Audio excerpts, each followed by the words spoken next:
జనరల్గా మన ఫ్యామిలీలో మనకైనా మన పెద్దవాళ్ళకైనా మన పిల్లల గురించి అయినా మనం చాలా చాలా కేర్ తీసుకుంటాం. ముఖ్యంగా ఇప్పుడు అవేర్నెస్ పెరిగింది, మనకి మీడియాలో చూస్తున్నాము, ఫోన్లోనే వీడియోస్ చూసి ఏ ఫుడ్ మంచిది కాదు అని చెప్పేసి మనం ఎక్కువగా ఫాలో అవుతున్నాం. కాకపోతే అంత అవేర్నెస్ లేనిది మన ఇంట్లో వర్క్ చేసే మెయిడ్స్ కండి, వాళ్ళ హెల్త్ కూడా మనమే చూసుకోవాలి. వాళ్ళకి కూడా ఏ ఫుడ్ తింటే మంచిది, ఎలా ఉండాలి అని కొంచెం మనం అది చెప్తూ ఉంటే మన ఇంట్లో వర్క్ చేసుకునే వాళ్ళు కూడా మన వాళ్ళే కదండి. సో వాళ్ళకి అవేర్నెస్ ఇవ్వడం మనకి చాలా చాలా ముఖ్యం. అది కొంచెం గుర్తుపెట్టుకొని అండ్ వాళ్ళు చేసే వర్క్లో కూడా కొంచెం కన్సర్న్ చూపించండి. సో మరి ఎప్పటిలాగానే మీకోసం ఈరోజు మంచి రెసిపీస్తో రెడీగా ఉంది. హలో అండ్ వెల్కమ్ టు మీకోసం, నేను మీ స్వప్న.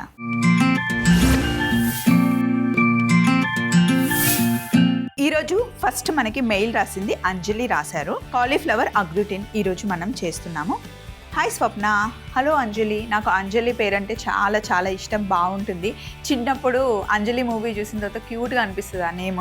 అండ్ మెయిల్లో ఏం రాశారంటే అంజలి గారు, స్వప్న మా పిల్లలు కాలీఫ్లవర్తో ఏమి చేసినా తినడానికి ఇష్టపడరు, కానీ చీజ్ అంటే ఇష్టం. వాళ్ళకి ఆ రెండు కాంబినేషన్లో ఏదైనా ట్రై చేద్దాం అనుకుంటున్నాను, మీరేమైనా సజెస్ట్ చేస్తారా అని చెప్పి మెయిల్ రాసింది. కాలీఫ్లవర్ అగ్లూటిన్ అని చేస్తానండి, చీజ్ కాంబినేషన్లో చాలా బాగుంటుంది, పిల్లలు కూడా ఇష్టంగా తింటారు. ఒకసారి మీరు కూడా చేసి పెట్టండి. మరి ముందుగా కావాల్సిన పదార్థాలు పెట్టేసుకుందాం.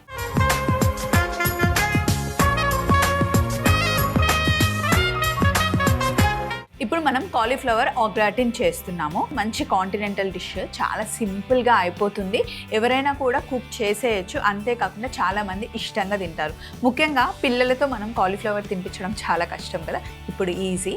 మరి ముందుగా కావాల్సిన పదార్థాలు చెప్తాను చూడండి. బటర్, మైదా, పాలు, లవంగాలు, ఉల్లిపాయ, బిర్యానీ ఆకు, క్యాప్సికమ్ గ్రీన్, రెడ్ తీసుకున్నాను, ఎల్లో ఉంటే అది కూడా పెట్టుకోవచ్చు, లేదా ఒకటి ఉన్నా కూడా సరిపోతుంది. మిక్స్డ్ డ్రై హర్బ్స్, మిరియాల పొడి, కట్ చేసుకున్న కాలీఫ్లవర్. ఇక్కడ చూడండి, పొయ్యి మీద నీళ్లు పెట్టాను బాండీలో, కొంచెం బాగా మరగాలి. మరిగిన తర్వాత అప్పుడు మనం కాలీఫ్లవర్ ముక్కల్ని జస్ట్ బ్లాంచ్ చేసుకోవాలన్నమాట. సాఫ్ట్గా ఉడకనివ్వకుండా ఒక ఉడుకు వస్తే సరిపోతుంది. మళ్ళీ మనం ఓవెన్లో పెట్టాలి. ఓవెన్లో పెట్టినప్పుడు ఎలాగో కుక్ అవుతుంది అనమాట. ఇది మనకి ఓవెన్ ఉంటే కుక్ చేసుకోవడానికి ఈజీగా ఉంటుంది. ఇన్ కేస్ ఓవెన్ లేకపోయినా కూడా చేసుకోవచ్చు. తవ్వని బాగా కాల్చి పైన పెట్టేస్తే కుక్ అయిపోతుంది. యాక్చువల్గా ఈ డిష్ ఏంటి అంటే పైన మొత్తం మనం చీజ్ని గ్రేట్ చేసి వేసేస్తాం. ఓవెన్లో ఆల్రెడీ ప్రీ హీట్కి పెట్టాను. ఇక్కడ చూడండి, ఓన్లీ పైన సైడే నేను హీటింగ్ పెట్టాను అనమాట. ఓన్లీ ఇప్పుడు మనకి హీట్ పైనే వస్తుంది. చీజ్ పైన మొత్తం మనం బేక్ చేసుకోవడానికి పైన సైడే మనం హీట్ పెడతాం అనమాట. కిచెన్లో ఎప్పుడు ఒక ఓటీజీ మైక్రోవేవ్ ఉందనుకోండి, చాలా వంటలు చాలా ఈజీగా అండ్ టేస్టీగా చేసుకోవచ్చు. అండ్ మీరు బడ్జెట్లో చూసుకొని చిన్న సైజులో అయినా ఓవెన్ తెచ్చి పెట్టుకుంటే కనుక చాలా వెజ్ నాన్ వెజ్ రెండు మనం వండుకోవచ్చు. సో ఇక్కడ వాటర్ బాగా మరగాలి. ఎప్పుడైనా సరే మనం బ్లాంచ్ చేస్తున్నాము అంటే వాటర్ బాగా మరిగిన తర్వాత ఒక ఉడుకు వచ్చిన తర్వాత తీసేయడమే. మరి వాటర్ బాగా మరగాలి. ఇప్పుడు ఇందులో కొంచెం సాల్ట్ వేసేద్దాం. ఆల్రెడీ నేను కాలీఫ్లవర్ కట్ చేసేటప్పుడు అందులో కొంచెం ఉప్పు వేసాను. ఇప్పుడు ఇంక కొంచెం వేద్దాం.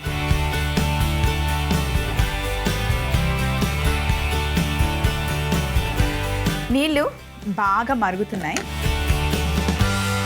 ఇప్పుడు కాలీఫ్లవర్ ముక్కలు ఇలా పెద్ద పెద్దగానే కట్ చేశాను, వేసేయండి ఇందులో.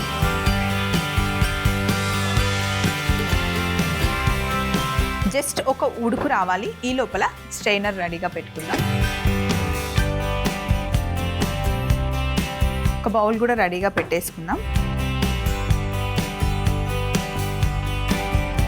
ఇలా ఒక ఉడుకు రావాలన్నమాట. బ్లాంచ్ చేసేటప్పుడు ఎప్పుడు ఓవర్గా కుక్ చేయకూడదు. ఒక ఉడుకు వచ్చిన తర్వాత తీసేదాన్ని మనం బ్లాంచ్ అంటాం.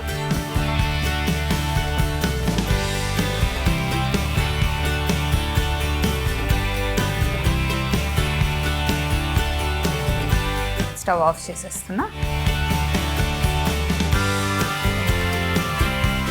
ఇప్పుడు ఇలా వేడిగా ఉన్నాయి కదా కాలీఫ్లవర్, దీనికి లైట్గా సాల్ట్ అయితే ఉంది.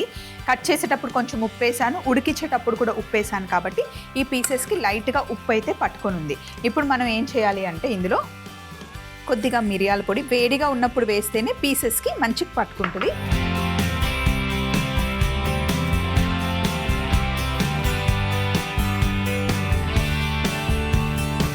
మిరియాల పొడి వేసాను, అలాగే mixed dry herbs. Mixed dry herbs చాలా ఫ్లేవర్ని ఇస్తాయండి. ముఖ్యంగా పిజ్జా సాస్లో అయినా మనం ఇలాంటి కాంటినెంటల్ వంటలు చేసేటప్పుడు ఖచ్చితంగా ఇందులో మనం మిక్స్డ్ డ్రై హర్బ్స్ వేస్తాం. కొంచెం వేస్తే సరిపోతుంది, కొద్దిగా వేసాను. ఫస్ట్ స్టెప్ అయిపోయింది, పక్కన పెట్టేశాను. ఇప్పుడు నెక్స్ట్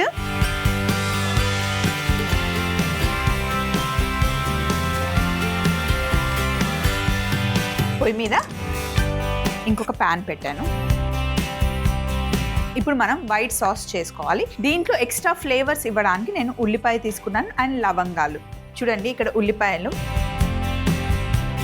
ఇలా గుచ్చడం వల్ల ఉల్లిపాయ ఫ్లేవర్ సాస్కి వస్తుంది అండ్ లవంగాలలో ఉన్న ఘాట్ వచ్చేస్తుంది. అండ్ లవంగాలను ఒక్కొక్కటి బయటకు తీయడం కష్టం కదా, ఇలా ఉల్లిపాయ గుచ్చామనుకోండి ఇందులో ఉన్న ఫ్లేవర్తో పాటు లవంగాలు కూడా తీయడానికి ఈజీ అన్నమాట. చిన్న చిన్న టిప్స్ మన వర్క్ని చాలా ఈజీ చేస్తుందండి, తెలియదు కానీ. అండ్ సేమ్ ఇదే పద్ధతిలో ఉల్లిపాయకి లవంగాలు గుచ్చేసి మనం ఎక్కువగా ఈగలు దోమలు తిరుగుతున్న ప్లేస్లో పెడితే అవి కూడా కంట్రోల్ అయిపోతాయి. అది కూడా ఒక టిప్. సో ఇప్పుడు పొయ్యి మీద ప్యాన్ పెట్టేశాను. దీంట్లో బటర్ వేసేసుకోండి, కొంచెం ఎక్కువ బటరే పడుతుంది సాస్కి. ఇందులో మైదా పిండి 1 టేబుల్ స్పూన్ మైదా పిండి వేసేయండి. మైదా పిండి వెన్నలో మంచిగా వేగాలి. పాస్తాకు కూడా మనం ఇదే సాస్ చేస్తాం, బేసిక్ వైట్ సాస్ అన్నమాట. వైట్ సాస్లో మనం ఫ్లేవర్స్ రకరకాలుగా యాడ్ చేసుకోవచ్చు. ఉల్లిపాయ వేయచ్చు, గార్లిక్ వేయచ్చు, only mixed dry herbs chilli flakes అలా యాడ్ చేసుకోవచ్చు, రోజ్ మెరీ వేసుకోవచ్చు, బేజిల్ వేసుకోవచ్చు. రకరకాల ఫ్లేవర్స్ని మనం చేసుకునే పాస్తాకైనా లేదా ఇలా డిఫరెంట్ కాంటినెంటల్ డిషెస్కి మనం యాడ్ చేసుకోవచ్చు అనమాట. మైదా మంచిగా వేగాలి. వేగిన తర్వాత ఆటోమేటిక్గా ఆరోమా మనకి తెలిసిపోతుంది. ఇప్పుడు ఇందులో మనం 1/2 లీటర్ పాలు వేస్తున్నాను నేను.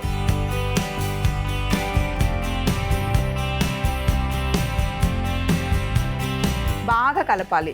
ఆల్రెడీ బటర్లో బాగా వేగింది కాబట్టి ఉండలు కట్టదు. కొంచెం ఉడికిన తర్వాత థిక్ అవుతుంది సాస్. ఇప్పుడే ఉడికేటప్పుడే మనం ఏం చేయాలి అంటే బిర్యానీ ఆకు, అలాగే లవంగాలు గుచ్చి పెట్టుకున్న ఉల్లిపాయ కొంచెం ఉడికిన తర్వాత ఉల్లిపాయ ఫ్లేవర్ అంతా సాస్కి పట్టుకుంటుంది. లవంగాల ఘాటు కూడా లైట్గా వస్తుందన్నమాట.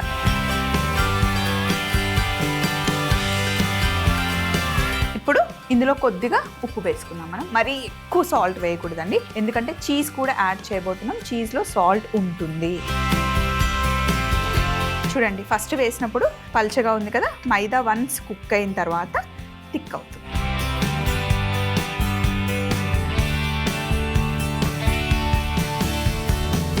థిక్ అయిపోయింది. స్టవ్ ఆఫ్ చేసేసాను. సో ఇప్పుడు ఏదైతే మనం బేక్ చేయాలనుకుంటున్నామో ఆ బేకింగ్ ట్రే తీసేసుకోండి. తీసుకొని కాలీఫ్లవర్కి మనం మిరియాల పొడి, మిక్స్డ్ డ్రై హర్బ్స్ కలిపి పెట్టుకున్నాం కదా, వాటిని ఇలా సెట్ చేసేయండి.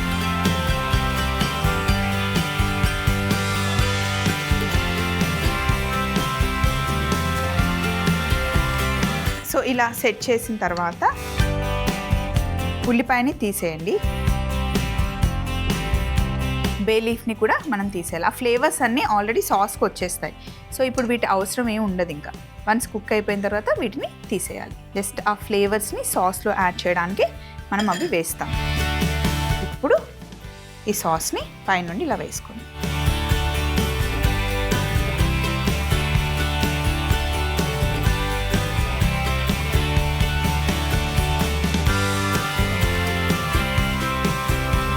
సాస్ వేసేసిన తర్వాత ఇప్పుడు పైనుండి మనం చీజ్ గ్రేట్ చేసుకోవాలి. ఇప్పుడు మనం యూజ్ చేస్తుంది ప్రాసెస్ చీజ్. ఇందులో కూడా సాల్ట్ ఉంటుంది కాబట్టి ఎప్పుడు సాస్లో తక్కువ సాల్ట్ వేసుకోండి.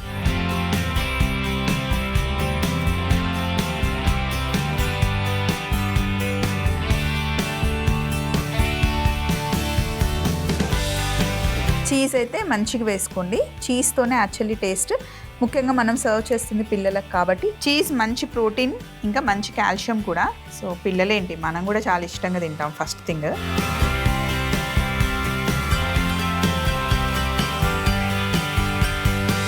ఓవెన్ ఆల్రెడీ ప్రీ హీట్లో ఉంది. 200 degreesలో పెట్టాను. ఒక జస్ట్ 10 minutes బేక్ చేస్తే సరిపోతుంది. ఎస్ 10 minutes అయినా పెట్టండి, లేదా మీరు మధ్య మధ్యలో చెక్ చేస్తూ ఉంటే చీజ్ పైన మంచి బ్రౌనిష్ కలర్ వస్తే సరిపోతుంది. ఓవెన్లో బేక్ చేయడానికి పెట్టేసాం కదండి. ఇప్పుడు చిన్న పని, బటర్ వేసాను ప్యాన్లో. దీంట్లో మనం జస్ట్ క్యాప్సికమ్ని సాటే చేసుకుందాం. ఎందుకు అంటే ఇలా కొంచెం ఆ ఫ్లేవర్ యాడ్ చేస్తే బాగుంటుంది. మామూలుగా అయితే బేక్లో పెట్టేయచ్చు, కానీ నాకు ఇలా పైన కొంచెం ఫ్లేవర్ యాడ్ చేస్తే బాగుంటుంది. ఇంకా ఈజీగా చేసుకోవాలంటే చీజ్ వేసినప్పుడే వేసేసుకోవచ్చు. ఇప్పుడు కొంచెం క్యాప్సికమ్ వేసేసుకోండి. ఇలా బటర్లో వేయించుకొని వెజిటేబుల్స్ క్యారెట్ అయినా, క్యాప్సికమ్ అయినా, బ్రోకలీ అయినా, కాలీఫ్లవర్ అయినా వేయించుకొని కొంచెం ఉప్పు అలాగే మిక్స్డ్ డ్రై హర్బ్స్, మిరియాల పొడి వేసుకొని తింటే చాలా బాగుంటుంది.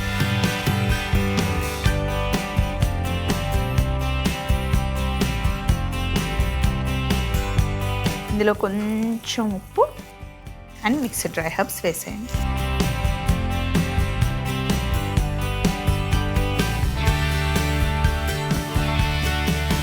స్టవ్ ఆఫ్ చేసేసి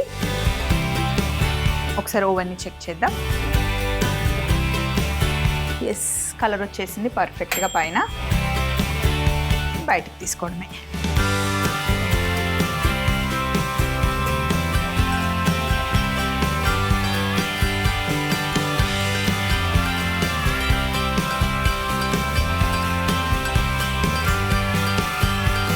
పైన ఇప్పుడు క్యాప్సికమ్ వేసేసుకుందాం.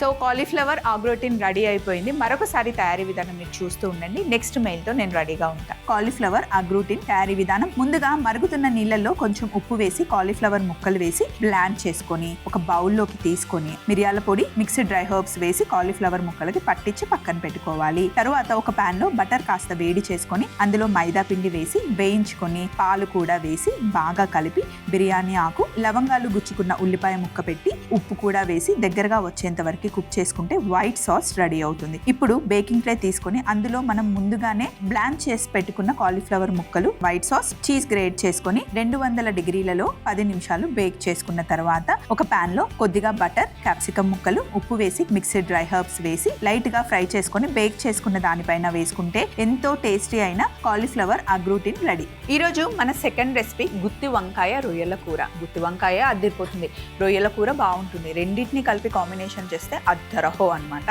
సో దానికోసం మనకి మెయిల్ రాసింది పల్లవి. హలో అక్క. హాయ్ పల్లవి. అక్క, నాకు గుత్తి వంకాయ కూర అంటే చాలా ఇష్టం. నేను నాన్ వెజ్తో ట్రై చేద్దాం అనుకుంటున్నా, కానీ ఎలా చేయాలో, ఏ కాంబినేషన్లో చేయాలో తెలియట్లేదు, చెప్పక్క అని చెప్పి మనకి మెయిల్ రాశారు పల్లవి. నేను ఉన్నాను కదా పల్లవి, మీకోసం ఉంది, మీకు నచ్చిన వంటకాలు చేసి చూపించడం కోసం. మరి కావాల్సిన పదార్థాలు పెట్టుకుని టక్కుని చేసేద్దాం.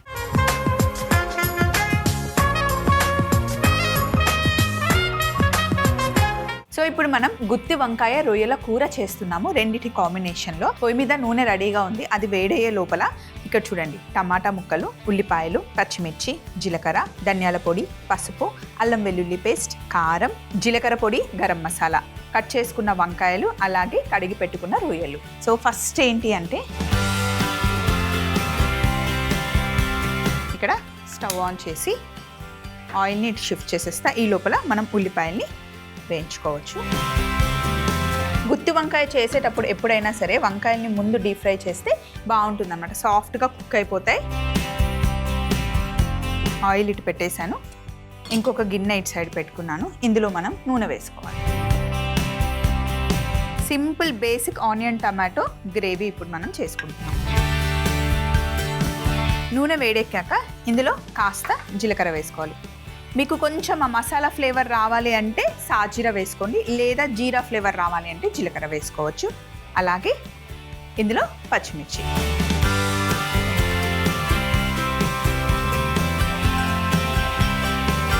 సన్నగా తరిగి పెట్టుకున్న ఉల్లిపాయలు కూడా వేసేసుకోండి.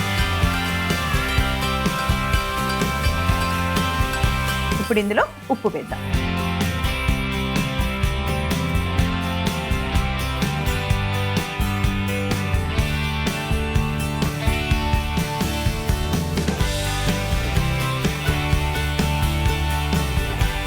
ఉల్లిపాయలు కొంచెం బ్రౌన్ కలర్ వచ్చేంత వరకు వేయించుకోవాలి. ఉల్లిపాయలు ఇలా వేగాక ఇందులో అల్లం వెల్లుల్లి పేస్ట్, అలాగే పసుపు వేసుకొని అల్లం వెల్లుల్లి పేస్ట్ పచ్చివాసన పోయేంత వరకు కుక్ చేయాలి.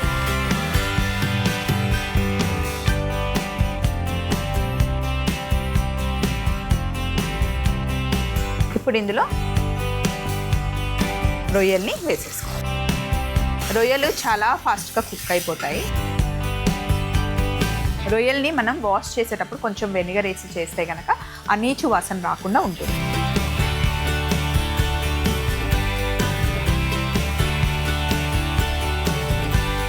ఇప్పుడు ఇందులో కాస్త జీలకర్ర పొడి,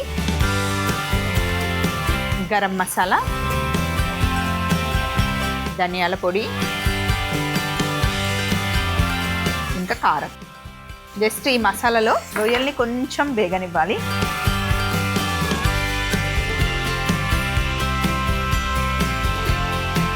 అలాగే టమాటా ముక్కలు కూడా వేసేయండి. మంట చిన్నగా చేసుకొని ఇప్పుడు ఒక 10 నిమిషాలు మగ్గనివ్వాలి.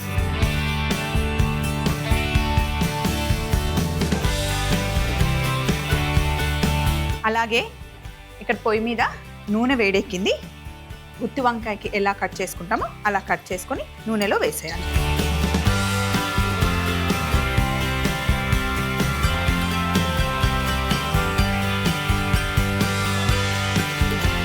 వంకాయలు వేగడానికి ఒక 5 మినిట్స్ పడుతుంది. వంకాయలు చూడండి చక్కగా వేగిపోయాయి. అలాగే ఇక్కడ రొయ్యల కూర కూడా కుక్ అయిపోయింది. టమాటాలు మగ్గిపోయాయి.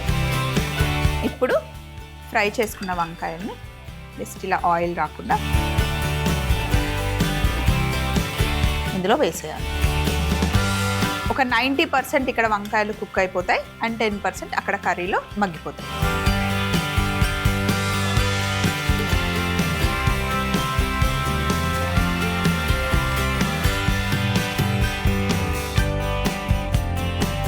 కలిపేస్తే ఆ మసాలా అంతా పట్టుకుంటుంది. జస్ట్ ఒక 2 నిమిషాలు ఇలా మూత పెట్టేసి మగ్గనిస్తే అయిపోయినట్టే. ఫైనల్ బౌల్ అలాగే కొత్తిమీర రెడీగా పెట్టుకుందాం. స్టవ్ ఆఫ్ చేసేసి జస్ట్ కొత్తిమీర యాడ్ చేయాలి లాస్ట్లో.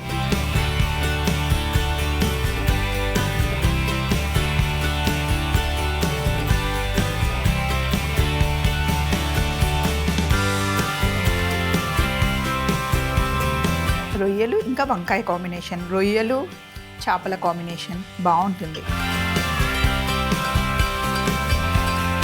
మీరు నెల్లూరు సైడ్ వెళ్తే కనుక చేపల పులుసులో ఖచ్చితంగా ఇలా వంకాయలు వేస్తారనమాట. కాకపోతే ఇప్పుడు నేను నల్ల వంకాయలు వేసాను కదా, గ్రీన్ కలర్లో ఉండే వంకాయలు ఖచ్చితంగా వేస్తారు. అండ్ మామిడికాయ వేసి వండుతారు. అంతెందుకు చిన్న చిన్న ఎండు చేపలు ఉంటాయి కదా, అందులో ఖచ్చితంగా చింత చిగురు, గోంగూర, మామిడికాయ, వంకాయ వేసి వండుతారు. చాలా చాలా టేస్టీగా ఉంటుంది. అండ్ ఎండు రొయ్యల్లో కూడా రకరకాల వెజిటేబుల్ కాంబినేషన్లో వండుతారనమాట. చిన్నప్పుడైతే మా మమ్మీ చిక్కుడుకాయ కూర మిగిలిందంటే చాలు అందులో ఎండు రొయ్యలన్నా లేదా ఇలా రొయ్యలు వేసేసి ఉండేదన్నమాట. ఎందుకంటే ఆ కూర అందరికీ సరిపోదు, కొంచెం ఇవి యాడ్ చేస్తే నాన్ వెజ్ ఫ్లేవర్ వస్తుంది కదా, అందరు ఇష్టంగా తింటారని చెప్పి చేసేది. సో ఇప్పుడు పైనుండి కాస్త కొత్తిమీరతో గార్నిష్ చేసుకుంటే గుత్తి వంకాయ రొయ్యల కూర రెడీ అయిపోయింది. చాలా సింపుల్ కదా. తయారీ విధానం మరొకసారి చూస్తూ ఉండండి. ముందు చేసి పెట్టుకున్న డిష్ కూడా తెచ్చేసుకుందాం. గుత్తి వంకాయ రొయ్యల కూర తయారీ విధానం: ముందుగా ప్యాన్ లో నూనె వేడి చేసుకుని జీలకర్ర, పచ్చిమిర్చి, ఉల్లిపాయలు, ఉప్పు వేసి వేయించి అల్లం వెల్లుల్లి పేస్ట్, పసుపు వేసి పచ్చివాసన పోయేంత వరకు వేయించుకొని ముందుగానే కడిగి పెట్టుకున్న రొయ్యలు వేసి జీలకర్ర పొడి, గరం మసాలా, ధనియాల పొడి, కారం, టమాటా ముక్కలు కూడా వేసి మూత పెట్టి ఒక 5 నిమిషాలు మగ్గనివ్వాలి. తరువాత ముందుగానే కట్ చేసి పెట్టుకున్న గుత్తి వంకాయల్ని నూనెలో వేసి వేయించుకుంటూ ఉండాలి. ఇప్పుడు మగ్గుతున్న మిశ్రమం మనం వేయించుకున్న వంకాయలు కూడా వేసి మూత పెట్టి 2 నిమిషాలు మగ్గాక కొత్తిమీర వేసి బౌల్లోకి తీసుకొని కాస్త కొత్తిమీరతో గార్నిష్ చేసుకుంటే ఎంతో రుచికరమైన గుత్తి వంకాయ రొయ్యల కూర రెడీ అవుతుంది. సో ఇదండి ఈరోజు మీకోసంలో ఒక వెజ్ రెసిపీ, ఒక నాన్ వెజ్ రెసిపీ. చాలా బాగున్నాయి కదా, కలర్ఫుల్గా అండ్ టేస్టీగా కూడా ఉంటాయి. ఇలాంటి మంచి మంచి రెసిపీస్ కావాలి అంటే మీరు మమ్మల్ని అడగొచ్చు, లేదా మీ దగ్గర మంచి రెసిపీస్ ఉంటే మాతో షేర్ చేసుకోవచ్చు. మరి మీరు చేయాల్సిందల్లా మీకోసం మెయిల్ ఐడికి మెయిల్ చేయడమే. మరి మెయిల్ ఐడిని నోట్ చేసుకోండి. ETV Abhiruchi channel, SP3 building, Eenadu television private limited, Ramoji film city, Hyderabad 501512. మీరు మెయిల్ చేయాలంటే మా ఈమెయిల్ ఐడి మీకోసం @mallemala.com. మళ్ళీ సరికొత్త వంటకాలతో మీకోసంలో కలుసుకుందాం. Take care.